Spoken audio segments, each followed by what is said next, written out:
আসসালামু আলাইকুম। আমার আজকের পর্বে আপনাদেরকে ওয়েলকাম। আজকে আমি আপনাদের জন্য নিয়ে এসেছি মাছের ভিন্নধর্মী একটা রেসিপি। এটা আমি নাম দিয়েছি মাছের পিঠা অথবা স্ন্যাক্সও বলতে পারেন।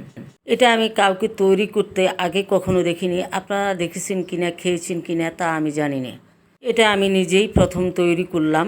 আর এই স্ন্যাক্সটা এতটাই মজার, অসম্ভব মজার। আপনারা যদি এইভাবে, অনেক বাচ্চারা মাছ খেতে চায় না, এইভাবে তৈরি করে দেন, ওরা অনায়াসে খেয়ে নেবে এবং বড়রাও বাদ যাবে না।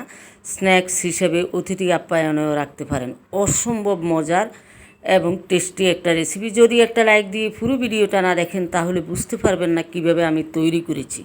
তো চলুন কিভাবে তৈরি করি। রেসিপিটি তৈরি করার জন্য লাগবে আমার মাছ। এখানে আমি শোল মাছ নিয়েছি, আপনারা চাইলে যে কোনো মাছ নিতে পারেন, তবে শোল এবং বোয়াল মাছ দিয়ে করলে বেশি টেস্টি হয়। মাছগুলোকে আমি একটা প্যান বসিয়ে দিয়ে চুলোয় দিয়ে দিলাম। চুলাটা অন করে দিয়েছি। এখানে দিয়ে দিব 1 কাপ পরিমাণে পানি দিয়ে সাথে একটু লবণ এবং 1 চিমটি পরিমাণে হলুদ দিয়ে দিলাম। দিয়ে এটাকে আমি 2-1 মিনিট ফুটিয়ে নেব। ওভার কুক করতে যাবেন না, হালকা এপিট হয়ে গেলে নামিয়ে নেব। এখন চুলাটা অফ করে আমি নামিয়ে নিচ্ছি।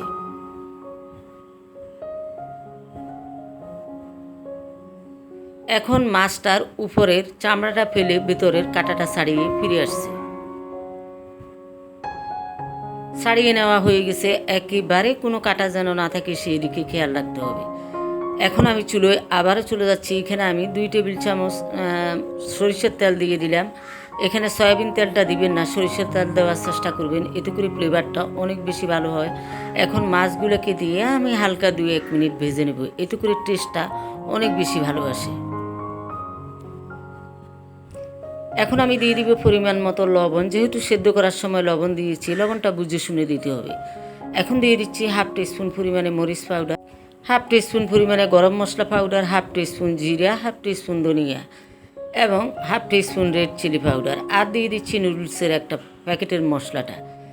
আর এটা যদি না থাকে আপনারা চাট মশলা অ্যাড করতে পারেন। দিয়ে দিচ্ছি আদা রসুন পেস্ট এবং পেঁয়াজ পেস্ট।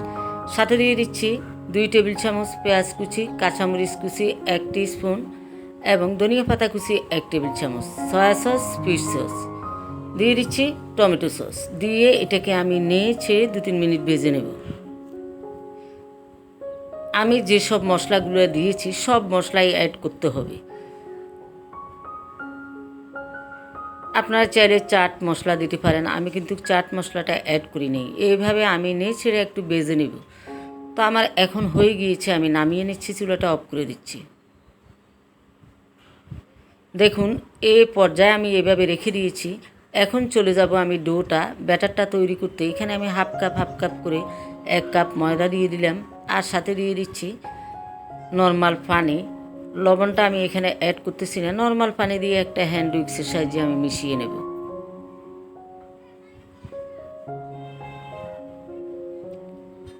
এর ব্যাটারের ঘনত্ব আমি আপনাদেরকে দেখিয়ে দিচ্ছি কেমন হবে, ঠিক এরকম হবে।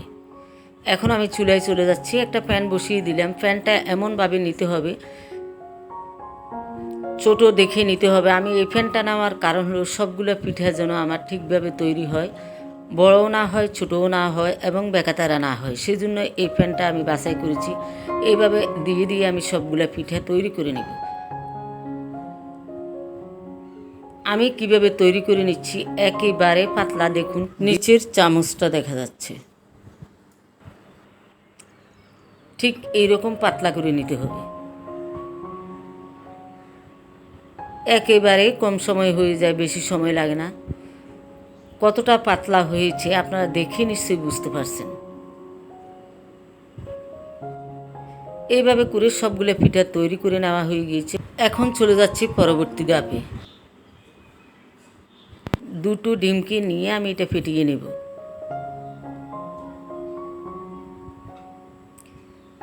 ফেটিয়ে নেওয়া হয়ে গিয়েছে। এখন তৈরি করতে চলে আসলাম পিঠাটা। এখানে আমি মাছের পুরটাকে চ্যাপটা করে দিয়ে একটু ভাগ করে নিয়েছি, যেন প্রত্যেকটা পিঠা সমানভাবে হয়।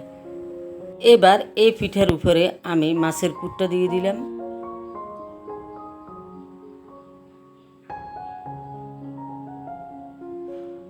তো আমি কিভাবে তৈরি করছি পিঠাটা আপনারা স্ক্রিনে দেখিয়ে নিশ্চয়ই বুঝতে পারছেন। আমি আরও একটা আপনাদেরকে দেখিয়ে দিচ্ছি। মাঝখানটায় মাছের পুরটা দিয়ে দিতে হবে, দিয়ে সাইড থেকে এভাবে বন্ধ করে দিতে হবে।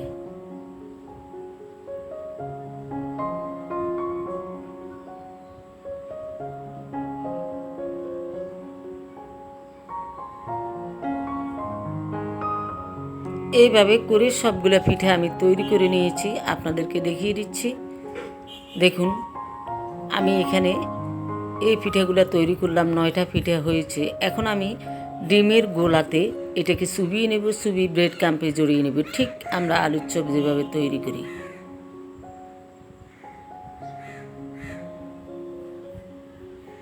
এটা চাইলে আপনারা এইভাবে তৈরি করে প্রয়োজন করেও রেখে দিতে পারেন, যে কোনো অতিথি আপ্যায়নে আপনারা এটা বের করে ভেজে দিলেই হবে।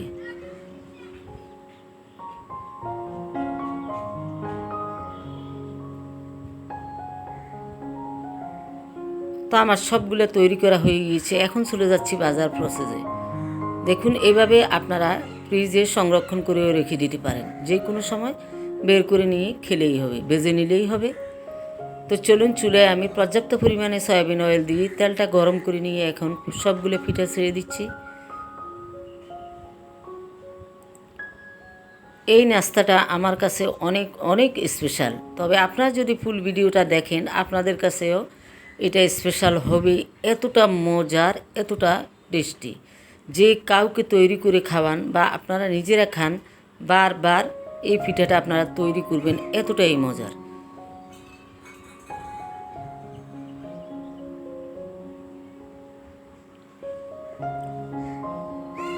আমি যত স্ন্যাক্সে তৈরি করি না কেন, এই স্ন্যাক্সটা আমার কাছে স্পেশাল, তার কারণ এটা অসম্ভব মজার হয়। আপনারা ট্রাই করে দেখতে পারেন, আমার এই রেসিপিটা ফলো করে, পুরো ভিডিওটা ফলো করে আপনারা তৈরি করে খেয়ে দেখলেই বুঝবেন এটা কেমন মজা, কীরকম স্বাদের।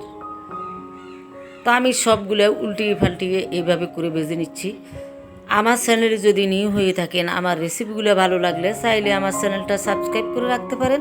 সাবস্ক্রাইব করে পাশে থাকা ঘন্টা চিহ্নতে ক্লিক করে দিবেন, এতে করে যে কোনো রেসিপি দেওয়ার সাথে সাথে নোটিফিকেশান পেয়ে যাবেন, চাইলে আপনারা সেখান থেকে দেখে নিতে পারেন।